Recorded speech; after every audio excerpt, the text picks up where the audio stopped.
Hello everyone, Chris Guthrie here from upfuel.com, filming an updated review for Wealthfront. I first signed up for Wealthfront back in the middle of 2014, and so I figured 3 years later is a good time to give you an update on how Wealthfront's been going and share some of the new things that they have in the account as well, and then also just tell you a little bit more about the company if you're not familiar.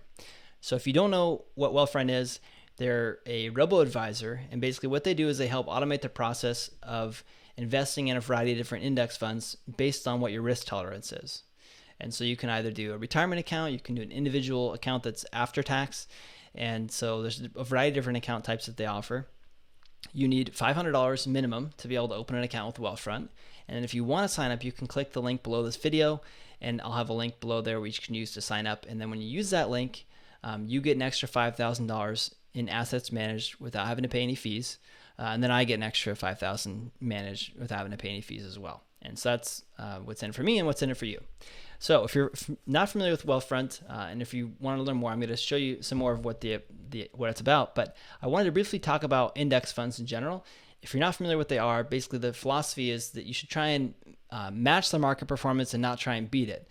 And so instead, what you should do is to lower your fees as much as possible, because it's hard to beat the market and most people don't, right? And so that's the philosophy. And so as an example, from someone that's much smarter than me, Warren Buffett made a bet almost 10 years ago, and it said over a 10-year period commencing on January 1st, 2008 and ending on December 31st, 2017, the S&P 500 will outperform a portfolio of funds of hedge funds when performance is measured on a basis net of fees, costs, and expenses.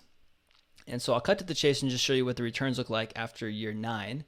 And basically the hedge fund has returned 22% and the S&P 500 index fund has returned 85%.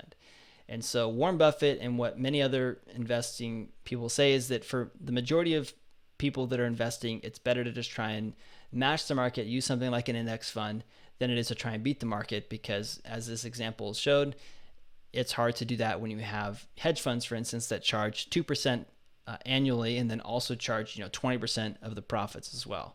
So they're charging so much in fees, it's hard for you to actually make any money. Mutual funds aren't that high, of course, because they're usually like about 1% or so. But hedge funds in particular are really high. And just in general, Warren said, look, it's really hard to beat the market. Most people will never do so. And so instead, match the market, reduce your fees as much as possible. And so that's just like the really high level overview argument for index funds. And then, of course, you can go out and look at the argument against index funds as well if you'd like. I invest in index funds, and I also invest in a handful of individual stocks at this time. And then beyond that as well, I invest in online businesses and other things besides that. Okay, so getting back into Wealthfront, again, you need $500 to sign up for an account. Really simple. You can use the link below this video. But I want to show you just a couple of different accounts. Obviously, the performance of the accounts that I'm going to show you is not indicative of what you might get, because in the past, the markets have been going up, but as of this video, the markets may be down. They may continue to go down. And that's just part of what it is. The goal with investing is really to continuously and consistently invest for the long haul. So SEP IRA, it's great because you can put, if you have a SEP IRA, you can put up to $54,000 in 2017 into that, and that reduces the taxes that you pay for that tax year. You need to make a considerable amount of money to actually put that much in, because the IRS only allows you to put in a percentage of your income. But if you set up a SEP IRA like I've done, then you can contribute a fair amount. I have another business partner, and we have a separate SEP IRA through another company. And so I haven't done any new deposits into my Wealthfront account because we'll cap out the $54,000 through that other business instead. So long-winded to show you what this looks like. It's kind of cool when you go along here, you can see, oh, we reinvested your dividend at $405. So it's nice, you get dividends, reinvested back into to buy more and to invest into more things. And so every one of these little circles is a dividend reinvestment. So it's kind of cool to see those. You can see performance year over year, and you can also see what it looks like all time when you check that one. Now, the way that they actually balance the assets is based on what your risk profile is, like I mentioned in the beginning. So this is 7 out of 10. And so in a retirement account, this looks like 20% US stocks, 17% foreign, and then on down from there. Now, if you're in a post-tax account, they actually do things somewhat differently. And so you can actually look, Wealthfront talks about why they balance them differently for retirement and for taxable accounts. But that's what this does here. Okay, So coming into the post-tax account, so here's one account that I set up. It's $10K a month. And so you can see here the US stocks is 35% as opposed to the 20% in the SEP IRA, even though I have the same risk profile of 7 out of 10 for this account. Another thing that's different about the post-tax account is that you can take advantage of something called tax loss harvesting. So when I filed, when my accounting firm filed my taxes for the 2016 year, they were able to recognize a loss of $1,618, which reduced the amount of taxes I had to pay. And from a very high level overview, what tax loss harvesting is that, let's say for instance, you own Coca-Cola stock and Coca-Cola stock drops, Wealthfront then would be able to sell that stock and then buy another stock that's similar like Pepsi, and then you're able to recognize that loss, but then still be in the same underlying type of asset as well. So that way you're not, shifting completely out of that market.